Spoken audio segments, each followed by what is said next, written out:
Ya, lalu siapa kandidat layak dan paling potensial untuk mendampingi Anies Baswedan dalam memenangkan kontestasi Pilpres 2024? Nah, pertanyaannya apakah ada kriteria khusus ya terkait dengan kandidat cawapres ini agar bisa mendongkrak elektoral Anies? Kita akan membahasnya bersama Ketua DPP Partai Nasdem Willy Aditya dan pakar komunikasi politik Gun Gun Herianto. Bang Willy, Mas Gun Gun, selamat pagi. Pagi Bang Willy, pagi Mas Gun Gun. Oke, kita ke Mas Gun Gun. Mas Gun Gun, kalau dari analisa penilaian Mas Gun Gun, sejauh ini komunikasi politiknya seperti apa sih? Karena kan sampai sekarang masih belum diumumkan siapa, tapi sudah banyak spoilernya juga. Kalau ini adalah kesepakatan bersama, nanti akan diumumkan Anies. Bagaimana Mas? Iya, komunikasi politiknya tentu harus semakin intens dan mengerucut pada kesepakatan ya. Paling tidak ada dua elemen penting dalam konteks membangun kesepakatan, terutama untuk cawapres. Kenapa? Karena cawapres ini kan satu hal yang sangat krusial. Dia akan memberi semacam insentif atau tidak pada capres yang sudah dideklarasikan. Oleh karena itu, maka dua elemen penting itu menjadi pertimbangan semua partai menurut saya. Pertama misalnya asas diterimanya. Jadi ini menjadi asas penting diterimanya di partai-partai yang berpotensi mengusung, bukan mendukung tapi mengusung. Kalau misalnya bisa diterima, tentu paket nama itu akan lebih mulus ya untuk kemudian menjadi definitif pasangan. Kemudian yang kedua itu seperti Bung Willy tadi sampaikan, mempertimbangkan yang disebut dengan penerimaan publik ya yang luas. Kenapa? Karena ini kan bicara basis nanti. Apakah tadi insentif elektoralnya terkonfirmasi dari sosok cawapres yang kemudian diterima tadi atau tidak. Nah, kan bukan hanya semata-mata bisa diterima oleh kalangan partai politik, tapi juga tren yang berkembang di masyarakat. Kenapa? Karena opini publik itu fluktuatif, maka setiap pergerakan opini yang berkembang di masyarakat termasuk persepsi publik yang berkembang itu tentu akan menjadi pertimbangan pokok dari partai-partai yang kemudian akan mengusung.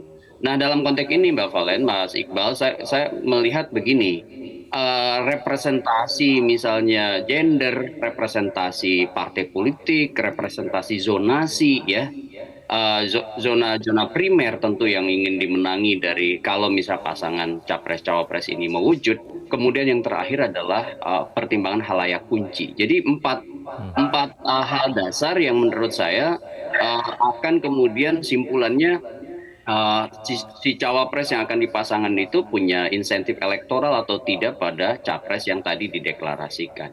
Nah, contoh misalnya pertimbangan insentif Jawa elektoral, Timur. Mas Gun Gun. Kenapa? Ya, berbicara insentif elektoral, ini apakah termasuk faktor religius yang tampaknya menjadi kriteria yang kalau kita melihat dari pattern-pattern cawapres sebelumnya? Ya memang apa namanya, tadi saya udah bilang salah satunya Mas Iqbal soal halayak kunci. Halayak kunci di Indonesia itu kan diantaranya ya, misalnya ada kelompok santri misalnya, ada yang kalau kita melihat tipologi dari aspek sosiologis, sehingga kemudian tadi diksi religius itu Mas Iqbal tadi sempat tanyakan ke saya ya, tentu akan jadi salah satu pertimbangan juga gitu ya. Selain misalnya gender, kalau misalnya capresnya tentu laki-laki ya, kemudian pertimbangan misalnya apakah punya potensi capres perempuan itu memberi insentif elektoral, zonasi misalnya seperti Jawa Timur, apakah kemudian memberi insentif elektoral, seperti misalnya Jawa Timur itu kan 31 juta, Jawa Barat itu 35 juta. Ya, kemudian misalnya Jawa Tengah itu 27 juta. Nah, ini kan pertimbangan-pertimbangan basis zone marking nanti penguasaan basis pemilih ya. Belum lagi misalnya representasi partai. Ada nama-nama yang tentu berkeinginan kalau misalnya tidak dipertimbangkan, tentu bisa juga menjadi hambatan untuk kemudian menyatukan koalisi begitu. Hal-hal seperti itu tentu sudah dipertimbangkan oleh Om Willy ya dan teman-teman di Partai Nasdem, PKS dan Partai Demokrat. Begitu Mas. Baik. Saya ingin ke Mas Gun Gun. Mas Gun Gun, tadi Bang Willy sudah menyebutkan bukan menyebutkan ya, menggoda-goda sebenarnya teaserin teaser. bisa soleh-soleh, bisa soleh-solehah gitu. Nah Pak Anies sudah pulang, dijemput oleh AHY dan di situ terlihat hubungan dekatnya begitu ya, bahkan diteriaki cawapres begitu. Tapi di sisi lain nama calon wakil presiden perempuan ada Yeni Wahid dan juga Khofifah juga disebutkan Mas Gun Gun. Nah ini sebenarnya seberapa penting sih dua nama perempuan ini untuk mendongkrak suara Nahdliyin? Seberapa penting apa suara Nahdliyin di sini? Dan apakah representasi gender ini cukup penting untuk mendongkrak elektabilitas dari Anies Baswedan sendiri? Iya, kalau Mas Iqbal tadi kalau memerhatikan beberapa nilai tambah yang saya sampaikan, itu sebenarnya sudah mencakup apa yang tadi Mas Iqbal tanyakan, bahwa representasi misalnya perempuan dalam landscape politik elektoral itu penting sekali ya. Selain karena kuantitas jumlah pemilih perempuan itu memang signifikan ya, itu juga memang perlu kita mentradisikan, bahkan ini dalam beberapa hal tentu menjadi advokasi sebenarnya dari partai untuk menunjukkan bahwa posisi perempuan itu menjadi elemen penting ya dalam konteks politik Indonesia hari ini dan ke depan begitu. Jadi ini bisa menjadi salah satu pertimbangan ya, seperti misalnya Kamala Harris gitu ya di Amerika, atau misalnya Hillary, atau misalnya kita pernah punya Ibu Mega gitu ya. Itu kandidat itu tentu akan menjadi role model sebenarnya dalam konteks naiknya posisi politik perempuan dalam landscape politik Indonesia. Kemudian selain itu tentu secara teknis hubungannya dengan strategi ini juga bukan hal yang bisa dianggap sepele ya. Seperti misalnya Bu Hopipa punya portofolio sebagai kepala daerah. Kemudian dia juga dalam banyak hal irisannya banyak merepresentasikan halayak kunci. Begitu juga Bu Yeni Wahid ya, itu merepresentasikan kelompok santri Nahdliyin begitu ya. Yang satu tentu terkait irisan dengan Gus Dur ya, kemudian Hopipa dengan Pak Tayat, dengan basis-basis halayak kunci NU begitu. Tetapi tentu juga penting mempertimbangkan elemen lain ya, bukan hanya soal gendernya, bukan hanya soal dia punya pengalaman di organisasi dan di daerah sebagai kepala daerah begitu, tapi juga potensi-potensi untuk penetrasi ke basis-basis kunci begitu. Contoh misalnya Bu Hopipa kan pernah menjadi kepala daerah di Jawa Timur begitu ya.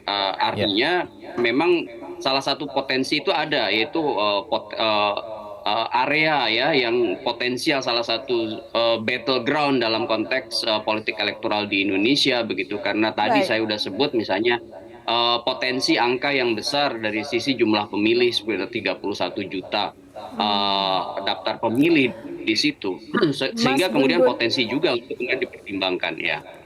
Oke, Mas Gun Gun, tadi kalau bicara kandidat cawapresnya adalah role modelnya, tadi kan kita singgung soal perempuan. Gimana hitung-hitungannya kalau ini adalah ketua umum partai politik? Begini, soal ketua umum partai politik ini kan sudah dibincang lama, dan tentu semua ketum partai berkeinginan untuk menjadi cawapres. Masalahnya itu di antara partai-partai itu kerap kali mengunci. Misalnya ya, Pak AHY ketika misalnya berkeinginan menjadi cawapres begitu, Sandiaga Uno sekarang bisa disodorkan, meskipun dia bukan ketua umum partai, dia disodorkan oleh salah satu partai, sebut aja P3. Pak Erick Thohir disodorkan oleh Partai Amanat Nasional misalnya begitu, Pak Erlangga oleh Golkar. Nah, sejarah 2019 tentu menjadi pelajaran berharga bahwa ada bottleneck di situ. Kerap kali tidak mudah mengurai sosok representasi partai tertentu untuk diterima oleh semua partai. Kenapa? Karena itu bicara soal kepentingan banyak hal. Contoh misalnya kepentingan efek ekor jas pada partai yang bersangkutan dalam konteks kontestasi di pemilu legislatif. Belum lagi misalnya bicara soal kepentingan jangka panjang partai dalam konteks power sharing dan lain-lain. Terima kasih Bang Willy, Mas Gun Gun sudah bergabung dalam Metro Pagi Prime Time. Terima kasih atas waktunya. Terima kasih Bang Willy, terima kasih Mas Gun Gun.